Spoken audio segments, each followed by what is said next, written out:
Hi! Hello! నమస్తే. So, welcome to star show.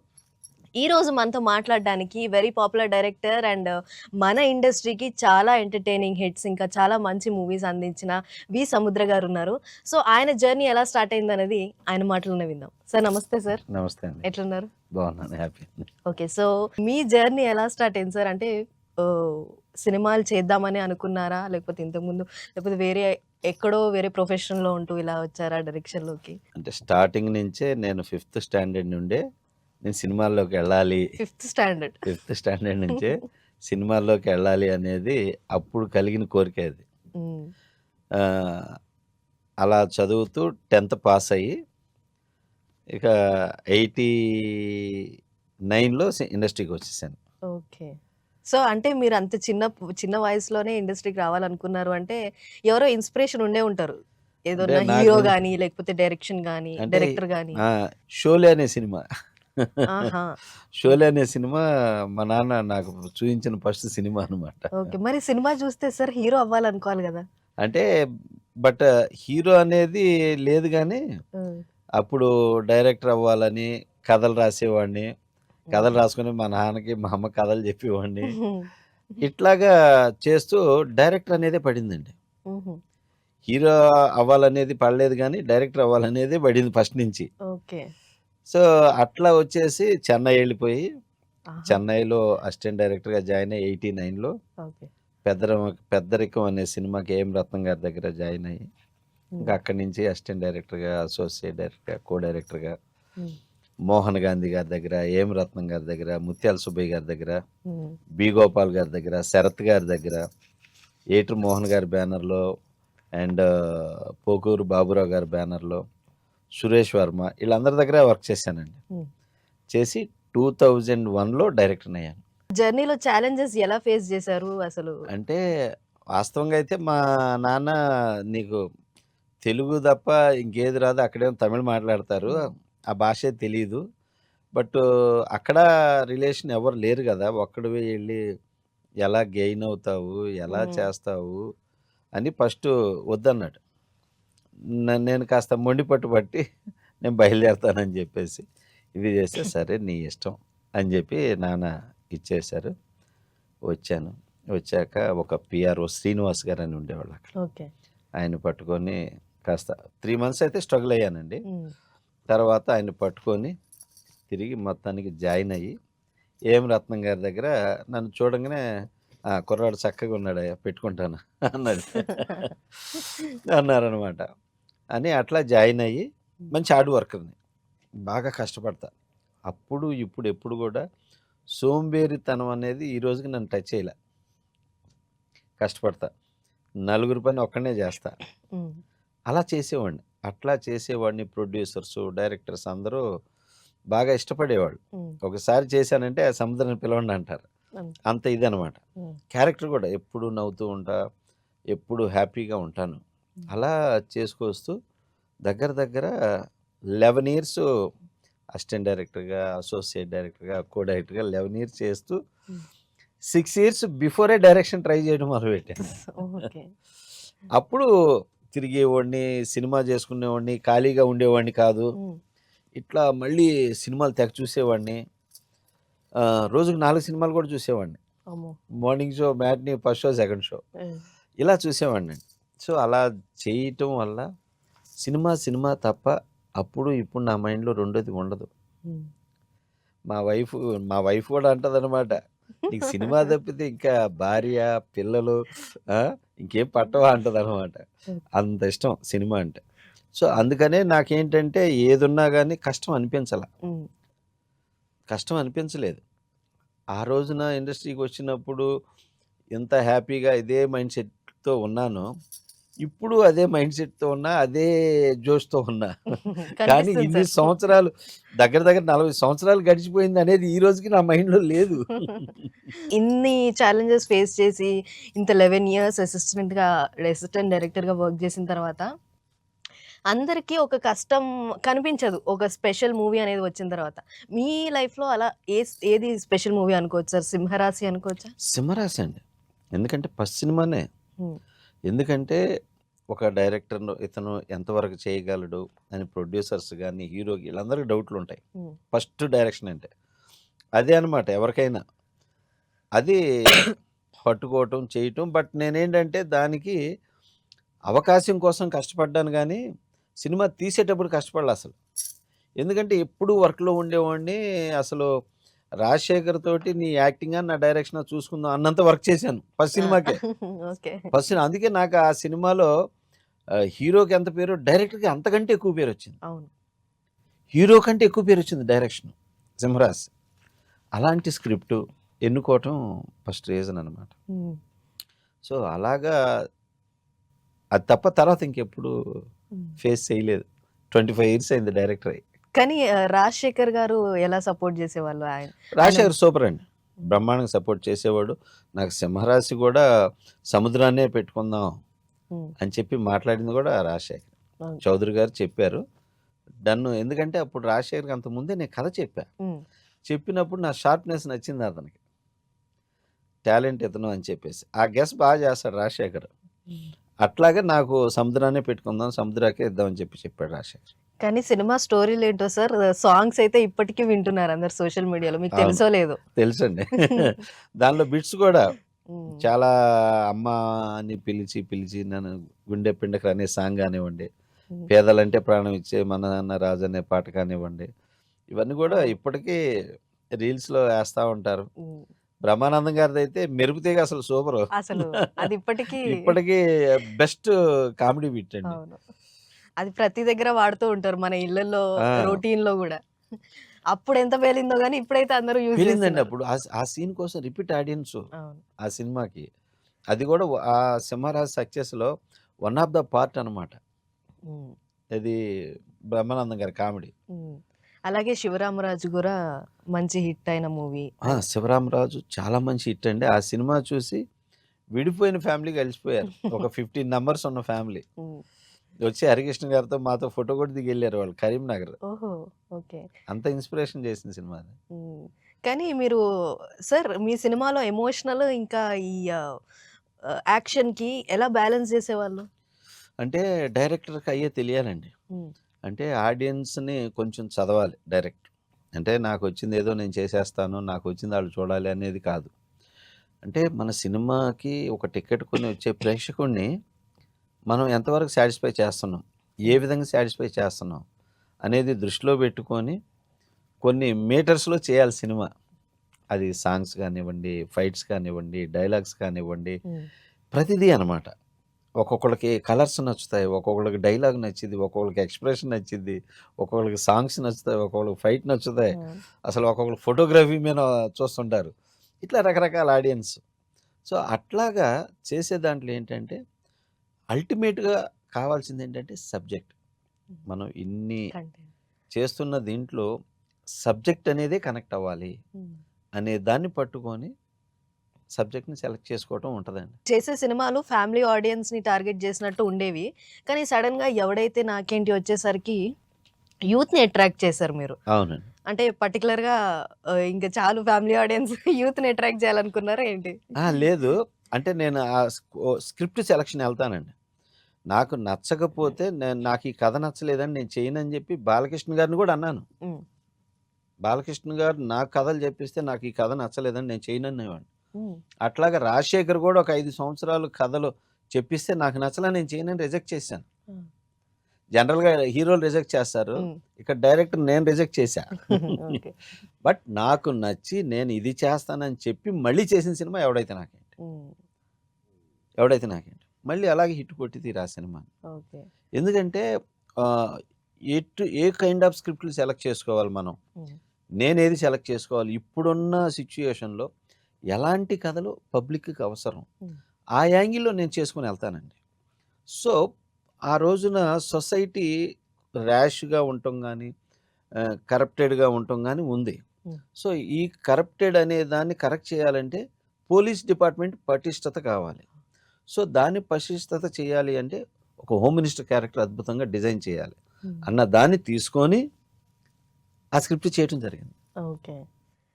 అట్లా select చేసుకుంటూ వెళ్ళేవాడినండి కథల విషయంలో. ఇప్పుడు నేను వెళ్ళే పద్ధతే అది. అందువల్లే నాకు హిట్లు పాపులు పెద్ద హీరో ఇస్తేనే ఉంటుంది లేకపోతే ఇది అనేది లేదు. ఆ! నా పందాలో నేను వెళ్తూ ఉన్నా. ఈ రోజుకి నాకు సినిమాలు హ్మ్. ఉన్నాయి. రీజన్ ఇది. హ్మ్. కానీ సార్ అప్పుడు ఆడియన్స్‌ని, ఇప్పుడు ఆడియన్స్‌ని చాలా డిఫరెన్స్ ఉండింది. కానీ అంటే మీకేమన్నా ఛాలెంజింగ్‌గా అనిపిస్తుందా ఇప్పుడు ఆడియన్స్‌ని కన్విన్స్ జేయడం? ఛాలెంజింగ్ ఏం లేదండి. అప్పుడు ఆడియన్స్‌కి, ఇప్పుడు ఆడియన్స్‌కి తేడా ఏమి లేదు. హ్మ్. తేడా ఏముందంటే టెక్నికల్ డెవలప్‌మెంట్ అంతే. అప్పుడు ఆడియన్స్‌కి ఏంటంటే సెల్లులు లేవు, ఆ! మీడియా లేదు. వాళ్ళు ఓన్లీ థియేటర్‌కొచ్చి సినిమా జూసేవాళ్ళు. ఇప్పుడేంటంటే సెల్లొచ్చింది, ఓటీటీ వచ్చింది, టీవీ వచ్చింది. అన్నీ చేతి ముందుకొచ్చినియి. అవును. అప్పుడు థియేటర్‌కొచ్చేవాళ్ళు. హ్మ్. ఇదే డిఫరెన్స్ తప్ప మైండ్ సెట్‌లోకొచ్చేసరికి తేడా లేదండి. హ్మ్. ఎందుకు లేదు? తల్లిదండ్రులు ఆళ్ళే, కొడుకులు, కూతుళ్ళు ఆళ్ళే, మనుషులమే. హ్మ్. ఏ ఆ రిలేషన్ అదే ఎఫెక్షను, అదే ఎమోషను, అదే ఇది. ఈటిలో డిఫరెన్స్ ఏమి లేదండి. కాకపోతే చూసే ధోరణి ఒకటి డిఫరెన్స్. ఆ! అప్పుడేంటంటే సినిమాని ప్రేమించి చూసేవాళ్ళు. ఇప్పుడేంటంటే అసలు ఈడేం పగలు తీసాడురా చూద్దాం అనే ధోరణితో చూస్తున్నారు సినిమా. కరెక్ట్. ఈ యాంగిల్‌లో చూస్తున్నారు ఆ! సినిమాని. వీళ్ళకి కనెక్ట్ అయితే అప్పుడు సినిమా బాగుందనే దృష్టికొస్తున్నారు. లేదంటే ఈడు సంపేసాడురా ఈ డైరెక్టరు అనేవాళ్ళనమాట. ఇలాంటి ధోరణి తేడా ఉంది తప్ప ఇంక వేరే లేదండి. ఓకే. కానీ సార్ అప్పట్లో ఉండే డైరెక్టర్స్‌కి, ఇప్పట్లో ఉండే డైరెక్టర్స్‌కి ఏమైనా చేంజెస్ వచ్చాయా? లేకపోతే ఆడియన్స్ వల్ల చేంజెస్ వస్తున్నాయా? అంటే అప్పుడు డైరెక్టర్స్ అండి బాగా ప్రాక్టికల్‌గా ఉండేవాళ్ళు. ఇప్పుడు డైరెక్టర్స్ ప్రాక్టికల్‌గా లేరు. నేను నేర్చుకున్నాను, తెలుసుకున్నాను, నాకు తెలిసింది ఇదే, సినిమా ఇదే అనే ధోరణిలో వచ్చేస్తున్నారు. హ్మ్. అప్పుడు డైరెక్టర్స్ ఏంటంటే ప్రతి సినిమా థియేటర్‌కెళ్ళి చూసేవాళ్ళు. చూసి ఆడియన్స్ పల్స్ ఇవి. సో, మనం తెలుసుకోవాల్సింది ఇవి. ఈ హ్మ్. కైండ్ ఆఫ్ సీక్వెన్స్ చేయాలి. ఈ కైండ్ ఆఫ్ చేయాలనుకునేవాళ్ళు. హ్మ్. ఇప్పుడోళ్ళు అది కాదు. ఇంట్లో ఆడు నెట్‌లో చూసుకుంటాడు సినిమా లేతే ఆ ఇన్‌స్పైర్ చేసిన సినిమా ఏదో ఉంటది. అచ్చా! ఏ జపాన్ సినిమానో ఉంటది. ఏ కొరియా సినిమానో ఉంటది. హ్మ్. ఇది చూసి ఇదే గదా! అనుకుంటాడు. ఒక రీల్ చేస్తాడు. ఒక షార్ట్ ఫిల్మ్ చేస్తాడు. ఇదే గదా సినిమా అని ఆ ధోరణితో చేయటం వల్ల వాళ్ళకి సొసైటీకి ఏ కైండ్ ఆఫ్ ఫిల్మ్ అందిస్తే ఇది స్టాండర్డ్ ఉంటది. హ్మ్. సో, మన డైరెక్టర్‌గా మనం లాంగ్ టర్మ్ ఉంటాం అనేది తక్కువ. హ్మ్. ఎవరో రేర్. అందుకే ఇప్పుడొచ్చిన డైరెక్టర్లు 1, 2 చేస్తున్నారు మళ్ళీ కనపట్ల. అంతే. అప్పుడు డైరెక్టర్స్ తీసుకోండి దగ్గర దగ్గర 40 సంవత్సరాలు, 50 సంవత్సరాలు, 30 సంవత్సరాలు ఈ టర్న్ అవుతానే ఉంది. హ్మ్. ఇప్పుడు నేను కూడా 25 ఇయర్స్. ఇంకా 10 ఇయర్స్ నేను దున్నుతాను. ఇంకా ఆ పేరుని గుర్తుపడతారు సార్. నా ఎవ్రి ఫిల్మ్ టైటిల్ గుర్తుంటుంది ప్రతి ఒక్కళ్ళకి. అదేంటో హీరోల బదులు డైరెక్టర్ గుర్తున్నారు. మీ అది. సినిమాల విషయంలో. అవును. సో, ప్రస్తుతం తెలుగు సినిమా ఇండస్ట్రీ ఎలా వెళ్తుంది? ఎటువైపు వెళ్తుంది అని చాలా మీరనుకుంటారు? అద్భుతంగా ఎళ్తుందండి. హ్మ్. ఆహ్, ఒకప్పుడు మన తెలుగు రాష్ట్రం వరకే పరిమితంగా ఉండే మన సినిమా, తెలుగు సినిమా ఇప్పుడు దాటి హిందీకెళ్ళిపోయిందండి. అవును. అంటే మన ఇండియాకెళ్ళిపోయింది తెలుగు సినిమా. అంటే నేను రీసెంట్‌గా ముంబై, లక్నో అండ్ అస్సాం, ఇటు కర్ణాటక, ఇటు తమిళనాడు, ఇటు కేరళ ఇయన్నీ తిరుగుతా ఉంటాను హ్మ్. గదా! షూటింగ్‌కనో లేతే రిలీజులకనో ఒక్కోసారి ఫంక్షన్‌లకనో ఎళ్తూ ఉంటాం. ఇయన్నీ జూస్తే నేను అడుగుతా ఉంటాను. అబ్బా! ఈ south film, south film, south film అంటా ఉంటారు. హ్మ్. నార్త్ సైడ్‌కెళ్ళేసరికి. అలాగా ఈ హీరో తెలుసా? ఈ ఆర్టిస్ట్ తెలుసా? అంటే ఈళ్ళందరూ తెలుసు అంటుంటారు. హ్మ్. అంతగా మన ఆర్టిస్టులు రీచ్ అయ్యున్నారు. సో, ఇయాల తెలుగు రాష్ట్రాల నుంచి హిందీ, హిందీ నుంచి టోటల్ మన ఇండియాకి ఎళ్ళిపోయిందండి సినిమా. ఇప్పుడు రాజమౌళి గారి పుణ్యమా అంటూ, ప్రశాంత్ నీల్ పుణ్యమా అంటూ, లేతే అల్లు అర్జున్ పుణ్యమా అంటూ ఇప్పుడు ఎల్లలు దాటుతుంది. ఇండియా దాటి వరల్డ్‌కెళ్ళిపోతుంది మన హ్మ్. Cinema. Pan India. Pan India దాటి పాన్ వరల్డ్‌కెళ్ళిపోతా ఉంది. కరెక్ట్. సో, అటువంటి మంచి రూట్‌లో ప్రగతి పదంలో ఉందండి తెలుగు ఇండస్ట్రీ. హ్మ్. సో, ఐయామ్ ప్రౌడ్ ఆఫ్ అది హ్మ్. ఆ విషయంలో గర్వపడతానండి. హ్మ్. కానీ ఇంతకు ముందు లేనిది ఇప్పుడు పాన్ ఇండియా అనేది సినిమా అంతా కొలాబరేట్ అవుతున్నారు. అవునండి. యాక్టర్స్ కూడా. అవునండి. కార్పొరేట్ సంస్థలు రావటం వల్ల ఇండస్ట్రీ గూడా బాగా అదర్ లాంగ్వేజెస్ కానీ హ్మ్. టోటల్‌గా బాగా కొలాబరేట్ అవుతా ఉంది. అవును. అందరు యాక్టర్స్ మనతో వర్క్ చేయడం, మనం హ్మ్. వేరే ఇండస్ట్రీలో వర్క్ ఓటీటీ చేయడం. వల్ల కూడా అది జరుగుతుంది. హ్మ్. ఇవన్నీ జరగటం వల్ల సినిమా అనేది గ్లోబల్ అయిపోయి వరల్డ్ వైడ్‌కి ఎళ్ళిపోతా ఉంది. హ్మ్. బట్ ఇలా ఎళ్ళినప్పుడు ఏంటంటే బాగా డైరెక్టర్, ప్రొడ్యూసర్ స్ట్రెయిన్ అవుతారు. హ్మ్. అంటే ఒక కాంపిటీషన్. కాంపిటీషన్ అది అంత దూరం ఎక్కించాలి. ద సేమ్ టైమ్ సక్సెస్ అయినా అంత గొప్పగా ఉంటుంది. ఫ్లాప్ అయినా అదే డౌన్ ఉంటుంది. ఒక రేంజ్‌లో ఉంటుంది. ఒక రేంజ్‌లో ఉంటాయి 2 ఏదున్నా. సో, అందువల్ల ఏదైనా గానీ కష్టపడేవాళ్ళు, బాగా థింక్ చేసే వాళ్ళకి ది బెస్ట్. సార్ అలాగే మీరు ఇందాక అన్నట్టు ఓటీటీ వచ్చింది, అన్ని ప్లాట్‌ఫార్మ్స్ వచ్చాయి. సో, ఓటీటీ వల్ల థియేట్రికల్ మూవీస్‌కి ఏమైనా ఎఫెక్ట్ అవుతుందని అనుకోవచ్చా? లేదండి. అదేంటంటే ఎప్పుడు ఆడియన్‌ని థ్రిల్ చేసేది థియేటర్ అండి. ఓటీటీ అనేది ఏంటంటే నేను థియేటర్‌లో మిస్ అయింది ఇంట్లో చూసుకుందాం అనుకునే దగ్గర పనికొస్తుంది. ఓకే. ఇప్పుడున్న లైఫ్‌లో కొంతమంది ఏంటంటే థియేటర్‌కి ఎళ్తే థియేటర్ చార్జెస్ గూడా హ్మ్. థియేటర్ యాజమాన్యం చేసే దీనివల్ల టికెట్ రేట్లు పెరిగి పెద్ద హీరోలేమో టికెట్ రేట్లు పెంచమంటారు. హ్మ్. అక్కడికెళ్తే క్యాంటీన్‌లుంటాయి. ఆటిల్లో అసలు పాప్‌కార్న్ రేట్ ఇంత, కూల్ డ్రింక్ రేటు ఇంత అని అవే టికెట్ కంటే అవి ఎక్కువైపోయినాయండి. అవును. సో, థియేటర్‌కి ఒక సామాన్యుడు ఎళ్ళాలంటే చాలా భారం అయిపోతుంది. ఒక సినిమాకి ఒక కామన్ పీపుల్ ఎళ్ళాలంటే మినిమమ్ 500 పెట్టుకొని ఎళ్ళాలండి ఒక మనిషి. అదే ఒక ఫ్యామిలీ ఎళ్ళాలంటే 2000, 3000 2000 అవుతుందండి. పెట్టుకోవాలి. హ్మ్. అదే ఇంట్లో పెట్టేసుకొని ఓటీటీలో చూసామంటే 300తో అయిపోతుందండి. హ్మ్. అందులో మళ్ళీ 300 అంటే నెలకి. ఇట్లా ఉన్నాయి కాబట్టి సో, అందుకనేంటి వీళ్ళు చేసే దీనివల్ల ఆడియన్సు బాగున్న సినిమాకెళ్దాం. థియేటర్‌లో చూడాలనుకున్న సినిమాకెళ్దాం. మిగతాది ఓటీటీలో చూద్దాం అనే స్థితికి మా డిస్ట్రిబ్యూటర్సు, మా ఎగ్జిబ్యూటర్సు, మా సినిమా పెద్దలు ఇలా తీసుకొచ్చేసారు. వాటి హ్మ్. మీద ఫైట్ చేయట్లే ఈళ్ళు. అరే! టికెట్ రేట్లు తగ్గించాలి. ఈ రోజున్న పరిస్థితి థియేటర్‌కి మళ్ళీ ఆడియన్ లాక్కు రావాలి. హ్మ్. ఇట్లాంటి క్యాంటీన్ రేట్లు తగ్గించాలి. ఇవన్నిటి మీద వీళ్ళు స్పందించకుండా పోతే ఆడు గదా! హ్మ్. అంటే ఎవరొచ్చి పోయినప్పుడు ఆళ్ళ వంతయిపోతుంది. అట్లాగా అంటే ఇదంతా బాధ్యత ఇండస్ట్రీని కాపాడుకోవాలి అనే బాధ్యతగా ప్రతి మనిషి ఫీల్ అవ్వాలండి. హ్మ్. ప్రతి మనిషి ఫీల్ అయినప్పుడే అది బాగుపడిద్ది. అది లేదనుకోండి బాగుపడదు. ఎవరో ఒకళ్ళు మహాత్ముడొచ్చి నడుం గట్టి యుద్ధం చేయాల్సొస్తుంది. కానీ దీంట్లో ఆడియన్స్‌ని కూడా తప్పుపట్టేటట్టు లేదు కదా సార్. లేదండి. ఆడియన్స్ తప్పు లేదండి. హ్మ్. ఆడియన్సు ఈ రోజుకి కూడా ఎంత ఓటీటీ వచ్చినా బాగుంది అన్న సినిమాకి థియేటర్‌కి థియేటర్‌కి అంతే. వస్తున్నారండి. హ్మ్. వచ్చి అద్భుతమైన సక్సెస్‌లు చేస్తున్నారు. హ్మ్. ఇప్పుడు 'మహావతార్ నరసింహ' ఉంది. హ్మ్. ఒక రకంగా మనం కార్టూన్ ఫిల్మ్ అంటాం. అవును. సో, ఆ సినిమాని కూడా వచ్చి ఆదరించారు గండి. హ్మ్. ఆ సినిమాని చూసారు. రీసెంట్‌గా చిన్న చిన్న సినిమాలు చూసారు. 'లిటిల్ హార్ట్స్' అని గాని, ఆ! 'రాజు రాంబాయ్' అని గాని, ఇట్లాంటి సినిమాలన్నీ చిన్న సినిమాలు ఇయన్నీ ఆదరించారు థియేటర్‌కొచ్చి. హ్మ్. థియేటర్ కలెక్షన్స్ బాగున్నాయి. ఇన్‌ఫాక్ట్ పెద్ద సినిమాలు ఫ్లాప్ అయ్యాయి. చాలా పెద్ద పెద్ద. సినిమాలు ఫ్లాప్ అవుతున్నాయి. హ్మ్. కొడితే 100,00,00,000, 150,00,00,000 లాస్ వస్తున్నాయి. అవును. చెప్పుకోలేని స్థితిలో కొంతమంది పెద్ద ప్రొడ్యూసర్‌లున్నారు. హ్మ్. సో, అలా చితికిపోకుండా ముందుగానే జాగ్రత్త పడి బాగు చేసుకుంటే హ్మ్. బాగుంటది. హీరోలకి ఏంటంటే అండి ఖర్చు పెట్టించాలి. ఖర్చు పెట్టించాలి అనే దృష్టిలో ఉన్నారు తప్ప, హ్మ్. అరే! నా వల్ల ఇతను రూ. 10 మిగిల్చుకున్నాడు. ఇతని ఫ్యామిలీ బాగుంది అనే పాలిసీని పెట్టుకోవట్ల. హ్మ్. రామారావు గారు, నాగేశ్వరరావు గారు, కృష్ణ గారు, కృష్ణరాజు గారు వీళ్ళందరికీ ఈ ఉద్దేశం ఉండేదండి. ఆ తర్వాత చిరంజీవి గారికి, బాలకృష్ణ గారికి వీళ్ళందరికి ఉన్నాయండి. హ్మ్. ఆ తర్వాత వచ్చేసరికి ఈ రోజున్న జనరేషన్‌లో అల్లు అర్జున్‌కి, పవన్ కళ్యాణ్ గారికి వీళ్ళందరికి ఉన్నాయండి. మహేష్ బాబుకి, ఎన్టీఆర్‌కి వీళ్ళందరికి ఉన్నాయి. హ్మ్. బట్ ఏంటంటే ఖర్చు పెట్టించాలి అనే స్థితి అయిపోయారు. సినిమాలు గాకుండా ఈ సినిమాలకి మీ ఫ్యామిలీ ఎంత సపోర్ట్ జేస్తది? మా ఫ్యామిలీ ఏంటంటే అండి సపోర్ట్ అంటే నన్నెప్పుడు డిస్టర్బ్ చేయరు. హ్మ్. నన్ను ఈరోజు గూడా ఈయనకేమి తెలీదు సినిమా తప్పితే ఆ! అని నన్ను ముందు బాగా చూసుకుంటారు. హ్మ్. బాగా చూసుకోవటం అంటే ఆహ్, టయానికొస్తాడు, పడుకుంటాడు, సినిమానే ఆలోచించుకుంటాడు, సినిమాకి పోతుంటాడు, సినిమాలు చూస్తుంటాడు, సినిమా చేస్తుంటాడు. ఫ్రీడమ్ సో, ఇచ్చేస్తారు. Full freedom. హ్మ్. ఈయన ఆ విషయంగా డిస్టర్బ్ చేయకూడదు అని నన్ను అసలు డిస్టర్బ్ చేయరు.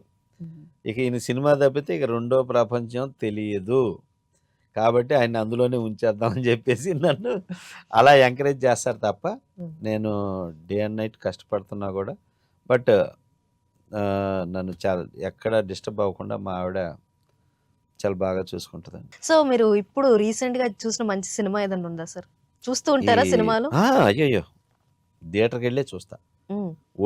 ఓటీటీలో చూడను. ఆహ్, లేదా ఇది ఫైర్ సీలో చూడాలని అసలు చూడను. హ్మ్. థియేటర్కి వెళ్ళే చూస్తా. ఈరోజు నేను ఈ మధ్యకాలంలో చూసిన సినిమాలు 'Dhurandhar' super film. Okay. 'Dhurandhar' చూశాను. Excellent film. అట్లనే ఇంకా సినిమాలు చూస్తూ ఉంటా. చాలా చిన్న సినిమాలు చూస్తా, పెద్ద సినిమాలు చూస్తా, పెద్ద హీరోలవి చూస్తా, అన్నీ చూస్తా థియేటర్కి వెళ్ళి. ఓకే. మీకు అనిపిస్తదా పాన్ ఇండియా చేయాలి నేను కూడా అని? నేను పాన్ ఇండియా సినిమాలు నేను ఆల్రెడీ 3 జరుగుతున్నాయి నావి. ఓకే. 3 జరుగుతున్నాయండి. ఓకే. సార్ ఆ ప్రాజెక్ట్స్ గురించి చెప్పండి. మాకు వినాలని ఉంటుంది. ఒకటి 'వరదరాజు గోవిందం' అనే సినిమా అండి. ఓకే. Pan India movie. అది కృష్ణుడి మీద తీశాను సినిమా. ఓహో! కృష్ణుడి మీద. తర్వాత 'దో కమీనే' అని మా పిల్లలు ఇద్దరిని పెట్టి తీస్తున్నాం. హుహు. Pan India movie. అంటే ఒక షోలే, ఒక 3RR ప్యాటర్న్. ఈ ఆహా! ప్యాటర్న్‌లో ఉండే ఒక ఫిల్మ్ అనమాట. అంటే ఓకే. ఇద్దరు హీరోల మీద. బట్ ఇద్దరు కొత్త పిల్లలే, నా పిల్లలే ఇద్దరు. అలాంటి ఒక ఫిల్మ్ చేస్తున్నా. Extraordinary subject main. అలాగే మళ్ళీ నేను చేసిన 'వరదరాజు గోవిందం' కూడా ఒక ఈ మధ్య కాలంలో ప్రతి ప్రతి హిందువు గర్వపడే ఫిల్మ్ ఇది. హుహు. భారతదేశం కూడా గర్వపడే ఫిల్మ్ అవుతుందనమాట. ఓకే. అలాంటి ఫిల్మ్ 'వరదరాజు గోవిందం'. తర్వాత 'రామజన్మభూమి' అని చేస్తున్నా. హ్మ్. అది కూడా అనమాట. ఈ 3 పాన్ ఇండియా మూవీసే జరుగుతా ఉన్నాయి. ఓకే. సో, ప్రస్తుతానికి మన ఫిల్మ్ ఇండస్ట్రీలో ఉన్న టాప్ హీరోస్‌తో ఎవరితోనైనా వర్క్ చేయాలని ఉందా? ఇంకా నేను ఇలాంటి సినిమా వీళ్ళతో చేయాలి ఈ హీరోతోటి. అంటే మనకున్న కమర్షియల్ హీరోలు అందరూ అద్భుతమైన హీరోలండి. హ్మ్. వాళ్ళతో వస్తే చేయాలనేది 100% ఉంటుంది. హ్మ్. టాప్ స్టార్స్ ఉన్నారు. చిరంజీవి గారు, బాలకృష్ణ గారు, నాగార్జున గారు, వెంకటేష్ గారు, పవన్ కళ్యాణ్, ప్రభాస్, మహేష్, అల్లు అర్జున్, ఎన్టీఆర్, రామ్ చరణ్ ఇట్లా అందరూ ఉన్నారు. వీళ్ళందరితో చేయాలనేది ఉంటుంది. హ్మ్. బట్ ఏంటంటే వీళ్ళలో తీసుకుంటే గనక పవన్ కళ్యాణ్‌తో చేయాలనేది ఉంది. ఆడియన్స్ అంటే ఈ రోజుల్లో ఆడియన్స్ చాలా ఈజీగా జడ్జ్ చేస్తున్నారు సినిమాలని. అవునండి.